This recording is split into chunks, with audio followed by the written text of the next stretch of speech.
નમસ્કાર વિદ્યાર્થી મિત્રો, સુરત મહાનગરપાલિકા સંચાલિત સુમન હાઈસ્કૂલ નંબર 6, ધોરણ 10, વિષય ગુજરાતી. મિત્રો, આજે આપણે વ્યાકરણ વિભાગમાં સંધિ અને સંધિના પ્રકારો વિશે માહિતી મેળવીશું. તો ચાલો આપણે સૌપ્રથમ સંધિની વ્યાખ્યા જોઈએ. સંધિ એટલે જોડાણ.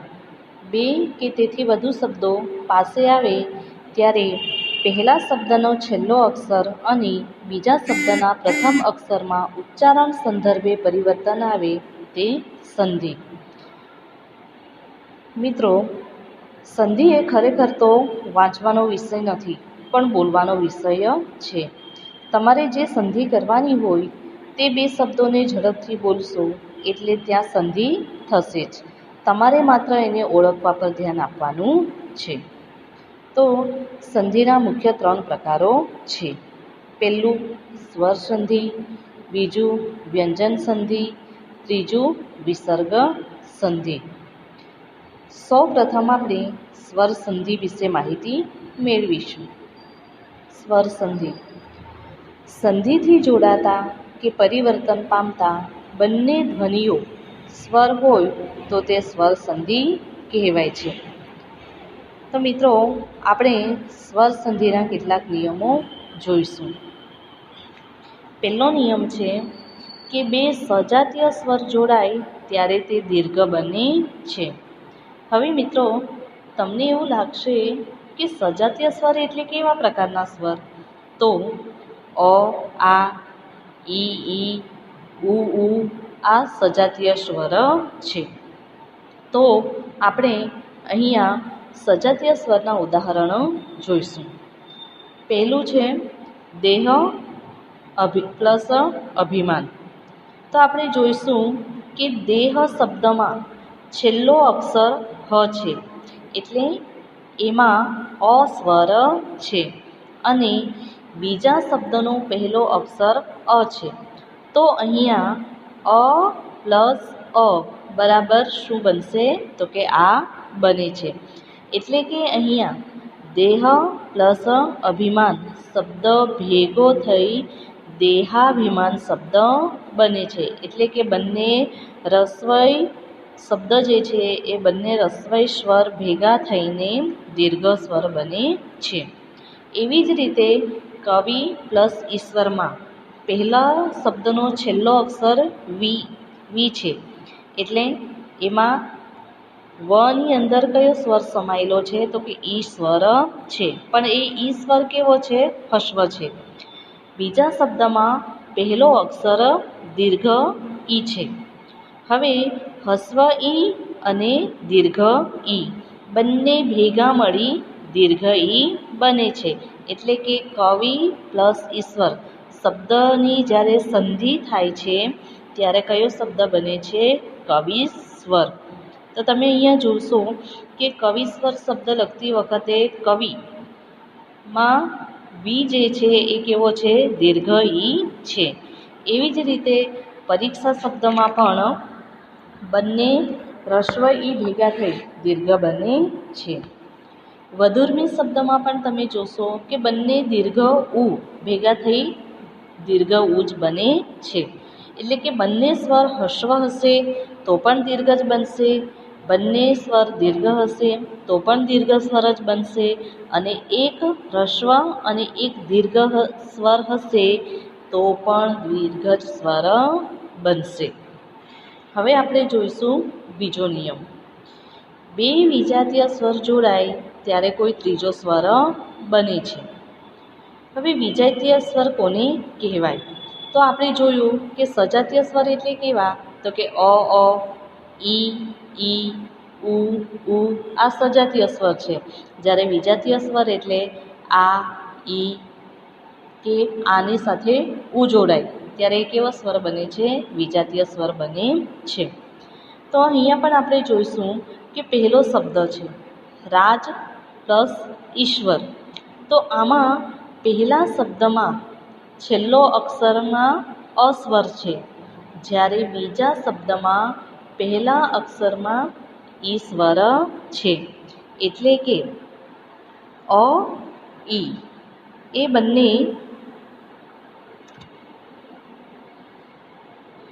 અ ઈ બરાબર શું બને છે? એ બને છે. એટલે કે રાજ પ્લસ ઈશ્વર બરાબર શું થશે? રાજેશ્વર થાય. એવી જ રીતે યથા પ્લસ ઈષ્ટમાં આ પ્લસ ઈ બરાબર શું થાય છે? એ થાય છે.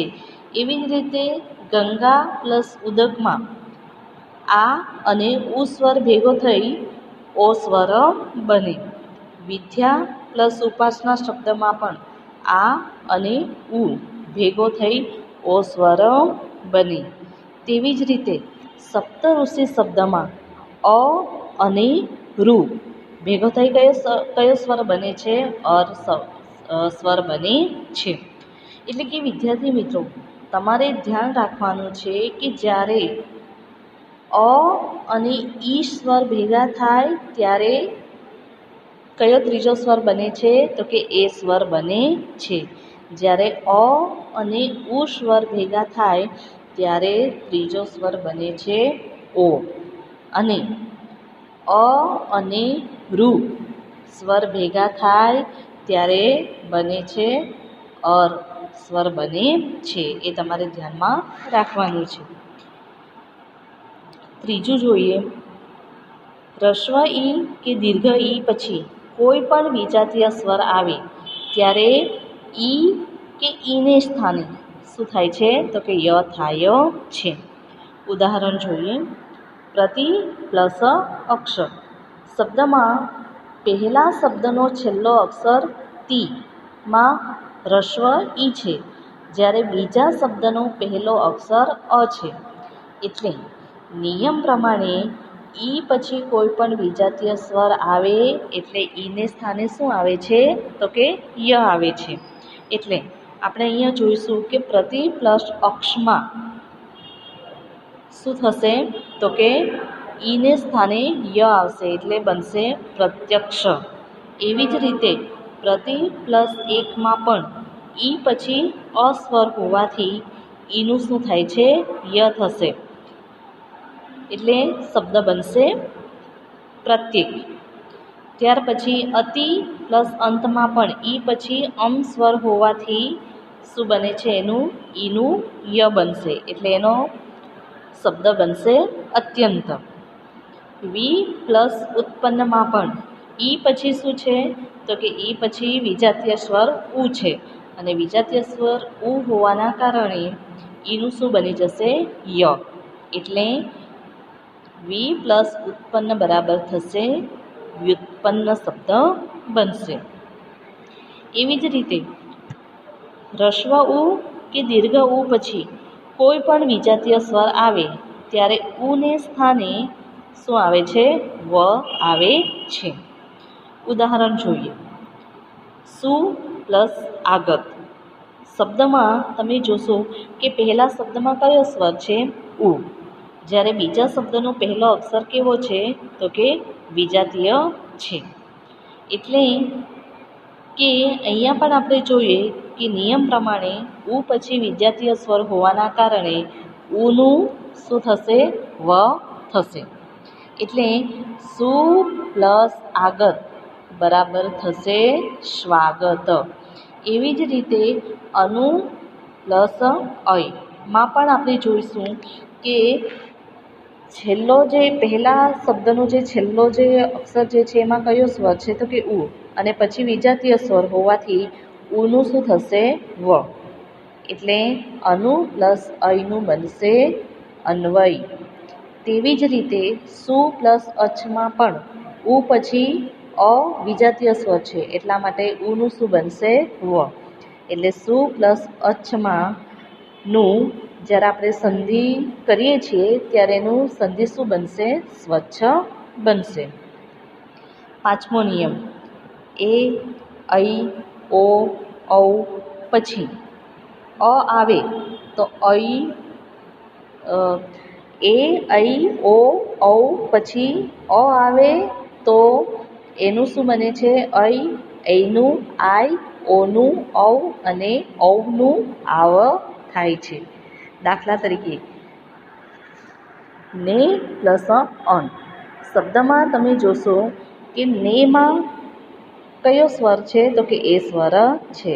અને નિયમ પ્રમાણે જો એ સ્વર પછી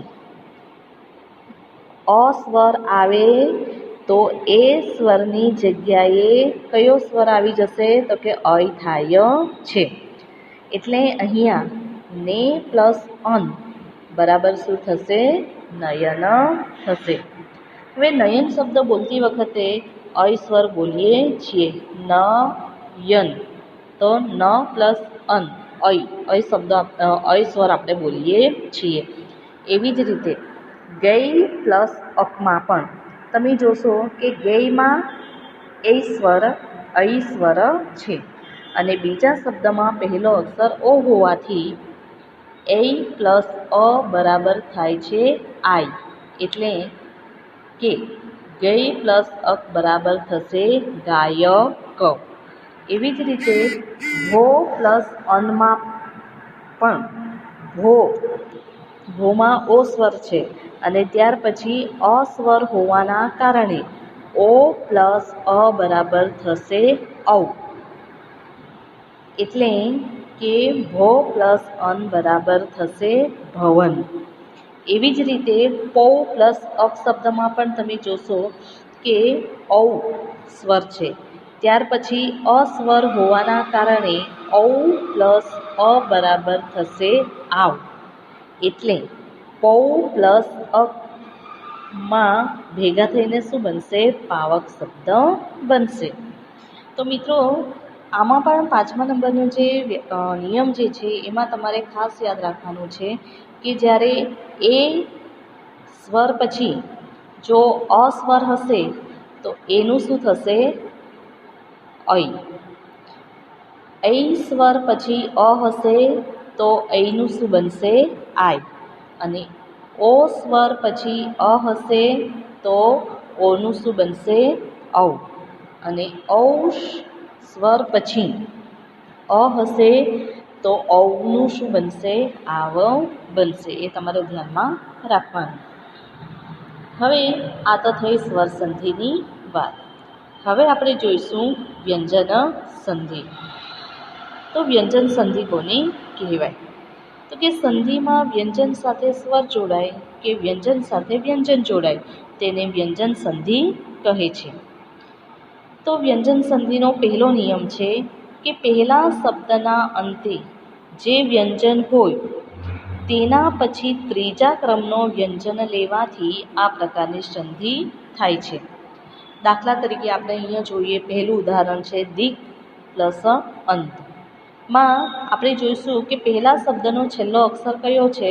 ક છે. એટલે નિયમ પ્રમાણે પહેલા શબ્દના અંતે જે વ્યંજન હોય તેના પછીના ત્રીજા ક્રમનો વ્યંજન. એટલે અહીંયા આપણે જોઈશું કે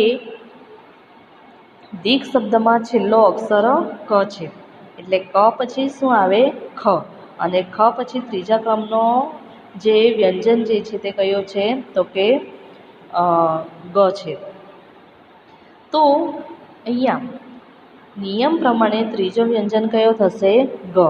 એટલે અહીંયા કનું શું થશે? ગમાં રૂપાંતર થશે. એટલે જ્યારે સંધિ જોડવાની આવશે ત્યારે આપણે અહીંયા કની જગ્યાએ ક પછીના ત્રીજા ક્રમનો વ્યંજન ગને મૂકીશું. તો દીક પ્લસ અંત બરાબર શું થશે? દિગંત થશે. એવી જ રીતે સટ પ્લસ આનંદમાં પણ આપણે જોઈશું તો કે ટ પછી ત્રીજો વ્યંજન કયો આવશે? તો કે ડ. કારણ કે ટ પછી શું આવે? ડ. ઠ. અને ઠ પછી શું આવશે? તો કે ડ. તો અહીંયા ટની જગ્યાએ ત્રીજા ક્રમનો વ્યંજન કયો મુકાશે? ડ મુકાશે. એટલા માટે સટ પ્લસ આનંદ શબ્દ જે છે એનું જ્યારે આપણે સંધિમાં રૂપાંતર કરીશું તે સમયે ટની જગ્યાએ એના ત્રીજા ક્રમનો વ્યંજન એટલે કે ડ આવશે. એટલે ષટ પ્લસ આનંદનું સંધિ થશે સડાનાન. એવી જ રીતે જગત પ્લસ ગુરુમાં ત પછી ત્રીજો વ્યંજન કયો આવે છે? તો કે ત પછી થ અને પછી દ. એટલે કે ત્રીજો વ્યંજન કયો છે? દ. એટલે અહીંયા આપણે જોઈશું કે જગત ગુરુ જે છે ત્યાં તની જગ્યાએ શું આવશે? દ, એટલે થશે જગદ ગુરુ. ત્યાર પછી બીજો નિયમ છે કે મ પછી અન્ય વ્યંજન આવે તો મનું અનુસ્વારમાં પરિવર્તન થાય છે. બરાબર? તો અહીંયા આપણે જોઈશું સમ પ્લસ તોસ. તો અહીંયા આપણે જોઈએ કે મ પછી કયો વ્યંજન છે? ત વ્યંજન હોવાના કારણે મનું અનુસ્વારમાં પરિવર્તન થઈ. આપણે જ્યારે એનું સંધિમાં રૂપાંતર કરીશું ત્યારે શું થશે? સમ પ્લસ તોસ. તો મ જે છે એ અનુસ્વાર બનીને શું થઈ જશે? સંતોષ શબ્દ બનશે. એવી જ રીતે સમ પ્લસ રક્ષણ અને સમ પ્લસ યોગ શબ્દમાં પણ તમે જોશો કે મ પછી પહેલા શબ્દમાં ર અને બીજા શબ્દમાં ય વ્યંજન હોવાથી મનું શું થઈ જશે? અનુસ્વારમાં પરિવર્તન થશે. અને એટલા માટે અહીંયા સમ પ્લસ રક્ષણ બરાબર શું થશે? સંરક્ષણ. અને સમ પ્લસ યોગ બરાબર શું થશે? સંયોગ શબ્દ બનશે. હવે આપણે ત્રીજો જે વ્યાકરણનો પ્રકાર જે છે, સંધિનો જે પ્રકાર જે છે, વિસર્ગ સંધિ. તો વિસર્ગ સંધિ વિશે જોઈશું કે વિસર્ગ સંધિ કોને કહેવાય? તો બે શબ્દો ભેગા થાય ત્યારે પહેલા શબ્દના અંતે જો વિસર્ગ આવતો હોય તો તેમાં જુદા જુદા ધ્વનિ પરિવર્તન આવે છે. આવી સંધિને વિસર્ગ સંધિ કહે છે. હવે વિસર્ગ એટલે શું? તો કે તમે જોયું હશે કે ઉપર અને નીચે જે બે ટપકા હોય છે એને આપણે શું કહીએ છીએ? વિસર્ગ કહીએ છીએ. તો આપણે એનો નિયમો જોઈશું. પહેલો નિયમ છે કે બે શબ્દો ભેગા થાય ત્યારે પહેલા શબ્દના અંતે જો વિસર્ગ આવતો હોય, વિસર્ગ પહેલાં અસ્વર અને પછી અસ્વર અથવા અન્ય કોઈ પણ વ્યંજન હોય તો વિસર્ગનું શું થાય છે? ઓ થાય છે. તો કેવી રીતે? તો આમાં પણ આપણે જોઈશું કે અધ પ્લસ ગતિ શબ્દમાં તમે જોઈશું કે વિસર્ગની પહેલાં અધ શબ્દ લખ્યો છે અને એના પછી બે ટપકા કરેલા છે, એને શું કહેવામાં આવે છે? વિસર્ગ. તો અધ પ્લસ ગતિ શબ્દમાં આપણે જોઈશું કે વિસર્ગની પહેલાં અસ્વર છે. ધ અક્ષર જે છે એમાં કયો સ્વર સમાયેલો છે? અ. તેથી નિયમ પ્રમાણે શું થશે કે નિયમ આપણને અહીંયા શું કહે છે કે જ્યારે વિસર્ગની પહેલાં અસ્વર હોય તો વિસર્ગનું શું થાય છે? ઓ સ્વરમાં પરિવર્તન થશે. એટલા માટે અહીંયા અધ પ્લસ ગતિ શબ્દ જે છે એમાં આપણે જોઈએ કે વિસર્ગની પહેલાં અસ્વર હોવાના કારણે વિસર્ગનું શું થઈ જશે? ઓ. એટલે અહીંયા બની જશે અધ પ્લસ ગતિ બરાબર અધો ગતિ. તેવી જ રીતે મન પ્લસ બલમાં પણ આપણે જોઈએ કે વિસર્ગની પહેલાં અસ્વર હોવાના કારણે વિસર્ગનું શેમાં પરિવર્તન થશે? તો કે ઓ સ્વરમાં પરિવર્તન થશે. હવે આપણે જોઈએ બીજો નિયમ. બીજો નિયમ શું છે? તો વિસર્ગ પહેલાં અ અને આ સિવાયના અન્ય કોઈ પણ સ્વર હોય અને વિસર્ગ પછી અન્ય કોઈ પણ સ્વર કે ધ્વનિ હોય તો વિસર્ગનો શું થાય છે? ર થાય છે. તો અહીંયા પણ આપણે જોઈશું કે નિયમ પ્રમાણે વિસર્ગ પહેલાં અ કે આ સિવાયના સ્વર હોય તો વિસર્ગનો શું થાય છે? ર થાય છે. ક્યારે? તો કે વિસર્ગ પહેલાં અ કે આ સિવાયના સ્વર હોય ત્યારે. તો અહીંયા આપણે ઉદાહરણ જોઈશું. ની પ્લસ આહારમાં આપણે જોઈશું કે વિસર્ગ પછી અ કે આ સિવાયનો સ્વર એટલે કે શું છે? ઈ સ્વર હોવાથી વિસર્ગનો શું થઈ ગયો? ર થાય છે. તેથી ની પ્લસ આહાર શબ્દનું જ્યારે આપણે સંધિમાં રૂપાંતર કરીશું ત્યારે વિસર્ગનું શું બની જશે? ર બની જશે. એટલે કે અહીંયા ની પ્લસ આહાર શબ્દ ભેગો થઈને કયો શબ્દ બને છે? નિરાહાર શબ્દ બને છે. એવી જ રીતે ની પ્લસ ધન. શબ્દમાં પણ આપણે જોઈશું કે વિસર્ગ પહેલાં કયો સ્વર છે? ઈ સ્વર. અને ઈ સ્વર હોવાના કારણે વિસર્ગનું શું બની ગયું? ર બની જશે. એટલા માટે જ્યારે ની પ્લસ ધન શબ્દ જે છે એને આપણે જોડીશું ત્યારે શું બનશે? નિર્ધન શબ્દ બનશે. હવે આપણે જોઈએ ત્રીજો નિયમ. ત્રીજો નિયમ શું છે કે વિસર્ગ પહેલાં ઈ ઉ અને વિસર્ગ પછી ક પ ટ ફ માંથી કોઈ પણ ધ્વનિ આવે તો વિસર્ગનો શું થશે? શ થશે. હવે અહીંયા આપણે ઉદાહરણ જોઈશું. તો અહીંયા આપણે જોઈશું કે પહેલું ઉદાહરણ છે દુ પ્લસ કર્મ. શબ્દમાં વિસર્ગ પહેલાં કયો સ્વર છે? ઉ સ્વર છે. અને વિસર્ગ પછી કયો વ્યંજન છે? તો કે ક ધ્વનિ છે. તો હવે આપણે નિયમ જે છે નિયમ પ્રમાણે શું છે? તો કે નિયમ પ્રમાણે વિસર્ગ પહેલાં જો ઈ કે ઉ હોય અને વિસર્ગ પછી ક પ ટ ફમાંથી કોઈ પણ ધ્વનિ હોય તો વિસર્ગનો શું થાય છે? સ થાય છે. તો અહીંયા આપણે જોઈશું કે દુ શબ્દ જે છે એમાં ઉ સ્વર છે, જ્યારે વિસર્ગ પછી ક ધ્વનિ હોવાના કારણે વિસર્ગનો અહીંયા શું થશે? શ થશે. એટલે કે જ્યારે આપણે દુ પ્લસ કર્મ શબ્દ ભેગો કરીશું તો વિસર્ગનું સ થવાના કારણે શબ્દ બને છે દુષ્કર્મ. એવી જ રીતે ચતુ પ્લસ પાદ તેમજ ની પ્લસ ફળ શબ્દમાં પણ આપણે જોઈશું કે વિસર્ગ પહેલાં ઉ અને ઈ સ્વર છે અને વિસર્ગ પછી પ અને ફ ધ્વનિ હોવાથી વિસર્ગનો શું થઈ ગયો? સ થઈ જવાના કારણે આપણે જોઈએ તો ચતુ પ્લસ પાદ શબ્દ ભેગો થઈને શું બનશે? ચતુષ્પાદ. અને ની પ્લસ ફળ શબ્દ ભેગો થઈને બનશે નિષ્ફળ શબ્દ.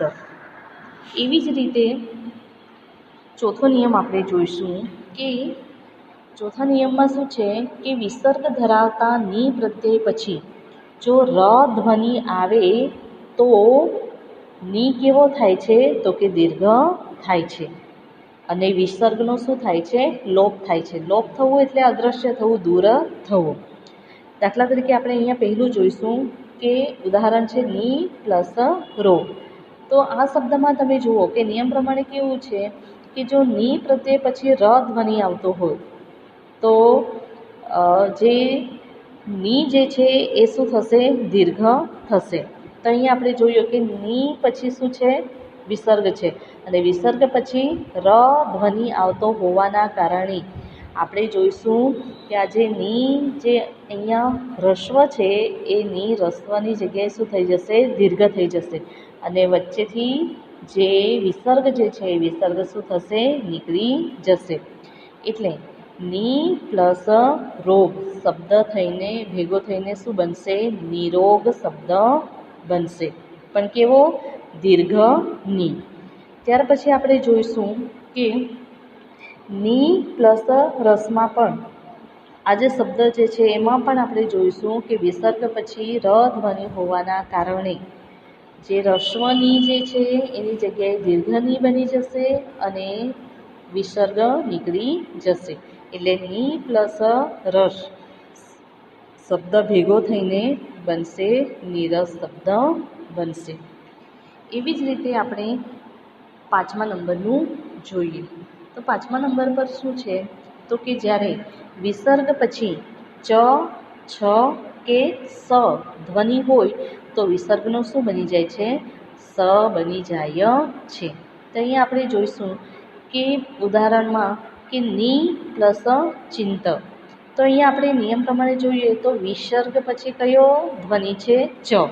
એટલે વિસર્ગનું શું બની જશે? શ બની જશે. એટલે ની પ્લસ ચિંત શબ્દ ભેગો થઈને બનશે નિશ્ચિંત શબ્દ. એવી જ રીતે મન પ્લસ ચક્ષુ. આમાં પણ આપણે જોઈશું કે વિસર્ગ પછી ચ ધ્વનિ હોવાના કારણે વિસર્ગનું શું બની જશે? સ બની જશે. એટલે બંને શબ્દ ભેગા થઈને બનશે મન ચક્ષુ. એવી જ રીતે આપણે જોઈએ છઠ્ઠો નિયમ કે વિસર્ગ પછી ત સ હોય, ત અથવા તો શ હોય તો વિસર્ગનું શું બને છે? સ થાય છે. ક્યારે? કે જ્યારે વિસર્ગ પછી કયો અક્ષર હોય? ત ક્યાં તો સ. તો અહીંયા આપણે જોઈશું કે નમ, નમ જે શબ્દ જે છે એમાં આપણે જોઈએ કે વિસર્ગ પછી ત શબ્દ આવતો હોવાના કારણે વિસર્ગનું શું બની જશે? સ બની જશે. એટલે નમ પ્લસ ત બરાબર થશે નમસ્તે. એવી જ રીતે અંતઃ પ્લસ તત્વ શબ્દ જે છે એમાં પણ વિસર્ગ પછી ત ધ્વનિ હોવાના કારણે વિસર્ગનું શું બનશે? સ બનશે. એટલે એનો શબ્દ બનશે અંતસ્તત્વ. એવી જ રીતે ની પ્લસ તેજમાં પણ શું છે? તો કે વિસર્ગ પછી ત હોવાના કારણે વિસર્ગનું સ બનશે. એટલે બનશે નિસ્તેજ શબ્દ બનશે.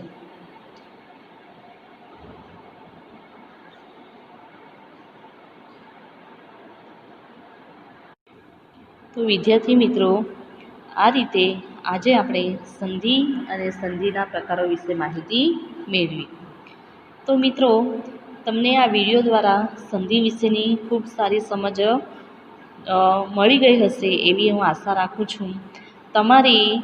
તમારા વ્યાકરણની નોટની અંદર સંધિ અને સંધિના પ્રકારો વિશે લખવાનું રહેશે.